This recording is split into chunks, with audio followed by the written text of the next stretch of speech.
बहुत रात हो गई थी। नील बाइक से अपने घर जाने के लिए निकला। कुछ दिनों पहले ही उसे ये नई नौकरी लगी थी। कभी डे शिफ्ट कभी नाइट शिफ्ट करके वो बहुत थक जाता था। रात के करीब 1 बजे नील ऑफिस से निकला था।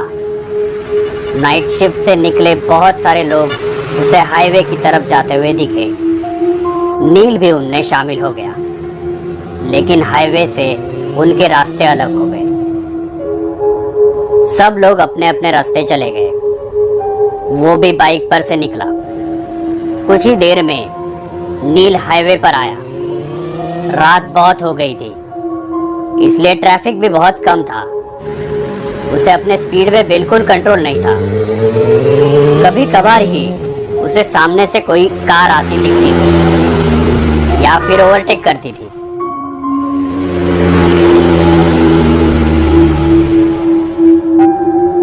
अभी उसने मेन हाईवे छोड़ के कच्चा रास्ता पकड़ लिया था। वो रास्ता और भी सुनसान था। अभी बाइक के हेडलाइट में सिर्फ काला रास्ता दिख रहा था, बिल्कुल एक काले सांप की तरह। रात के अंधेरे में वो सन्नाटा बिल्कुल खौफनाक लग रहा था, लेकिन कोई चारा भी तो नहीं था। नौकरी चाहिए तो शिफ्ट में काम करना ही पड़ता है। वो अपने ही धुन में गाड़ी चला रहा था। रास्ता सुनसान होने के कारण नील रास्ते के बीच से गाड़ी चला रहा था। कुछ ही देर में उसका अकेलापन दूर हो गया। उसे पीछे से आती हुई गाड़ी का हॉर्न सुनाई दिया। उसने उस गाड़ी को साइड दी। कुछ ही समय में एक कपल बाइक पर से उसे ओवरटेक करके चला गया। शायद वो पति पत्नी थे। लेकिन एक बात नील के ध्यान में आई कि पीछे बैठी हुई औरत ने साड़ी पहनी थी और उसका पल्लू पीछे वाले पहिए से बिल्कुल नजदीक था। हवा के झोंके से वो कभी भी बाइक के पहिए में अटक सकता था, और अगर वो पल्लू अटक गया तो पता नहीं क्या अनर्थ हो सकता था। नील ने बाइक का स्पीड बढ़ाया और उस बाइक को ओवरटेक करते हुए कहा, बहन जी, आपका पल्लू पहिए में अटक सकता है। ऐसा कह के नील आगे निकल गया। नील के मन को एक राहत मिली कि मैंने किसी की मदद की, क्योंकि आजकल ऐसे वीडियोस कितने सोशल मीडिया पे आते रहते हैं कि एक लड़की बाइक पे बैठी है और उसका पल्लू बाइक के पहिए में अटक गया। दोनों गिर गए और जख्मी हो गए। ये सोच में नील था कि अचानक वही बाइक वाला फिर से निकल के आगे चला गया। लेकिन ये क्या, उसकी बीवी कहाँ गई? वो वहां नहीं थी। कहाँ गई होगी? नील ने गाड़ी का स्पीड बढ़ाया और उसे पूछा, भाई साहब, आपके पीछे बैठी हुई आपकी पत्नी कहाँ गई? उनका पल्लू बाइक के पहिए में अटकने वाला था, तो मैंने उनको बताया था। उस बाइक वाले ने अपनी बाइक साइड में लगाई। वैसे नील ने भी अपनी बाइक उसके साइड में लगाई। नील ने कहा, क्या हुआ भाई साहब, आपकी बीवी कहाँ है? वो पीछे ही तो बैठी थी ना। उस बाइक वाले का पूरा शरीर डर के मारे कपकपाने लगा।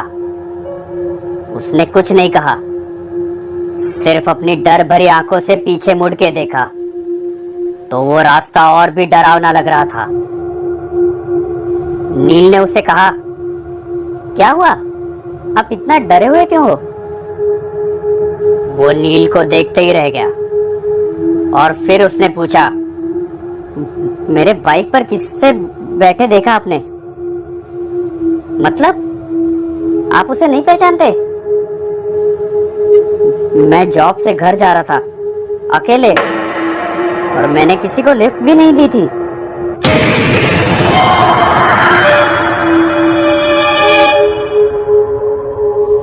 उसकी बातें सुन के नील के रोंगटे खड़े हो गए।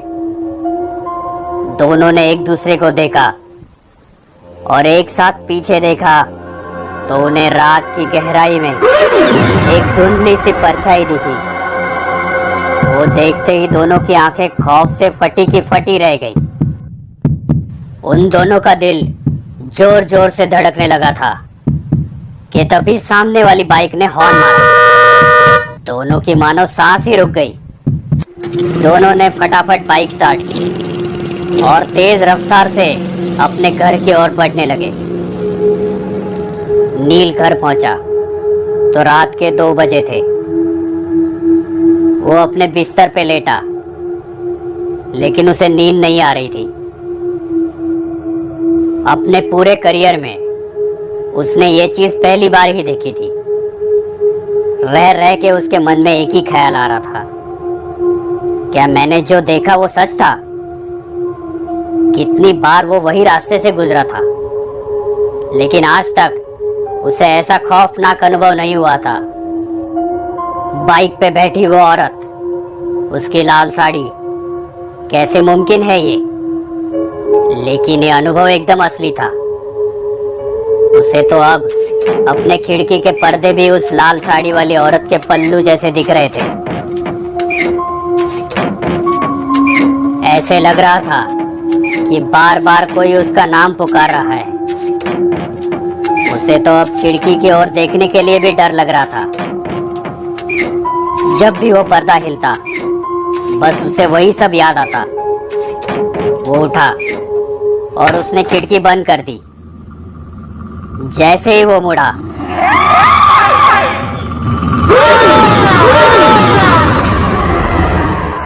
उस औरत ने नील के ऊपर छलांग लगाई। नील डर के मारे चिल्लाने लगा। देखा तो वो सपना था।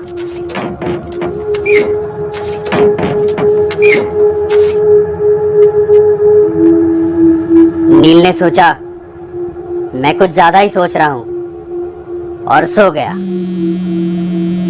नील 2 दिन काम पे भी नहीं गया,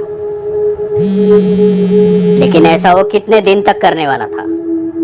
तीसरे दिन वो काम पे चला गया, लेकिन उसका ध्यान काम में नहीं था। बार बार वो घड़ी देख रहा था। 12:30 बज गए। शिफ्ट खत्म हो गई। वो अपने बाइक पे बैठा, लेकिन उसके पैर कांपने लगे थे। सोच सोच में वो कब हाईवे से निकल के कच्चे रास्ते पे आया, ये उसे पता ही नहीं चला। अब उसे ज्यादा डर लगने लगा था। उसे सब याद आने लगा। पीछे से एक गाड़ी का हॉर्न सुनाई दिया। नील के रोंगटे खड़े हुए। क्या वो औरत फिर से उस आदमी के पीछे बैठी हुई होगी? क्या वो मुझे फिर से दिखेगी? सिर्फ उसे उसके हार्ट बीट सुनाई दे रहे थे। शरीर पूरा पसीना पसीना हो गया था। दूसरी बाइक आगे जाने की कोशिश करने लगी। नील ने सोचा मैं उसके पीछे देखूंगा ही नहीं,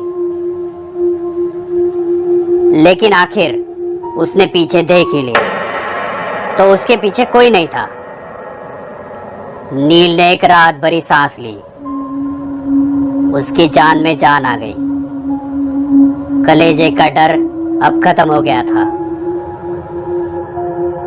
नील ने बाइक वाले की ओर देखा और थोड़ा स्माइल किया तो उस बाइक वाले ने अपने हेलमेट की कांच ऊपर की और बोला, बहन जी से कहिए उनका पल्लू पहिए में अटक सकता है।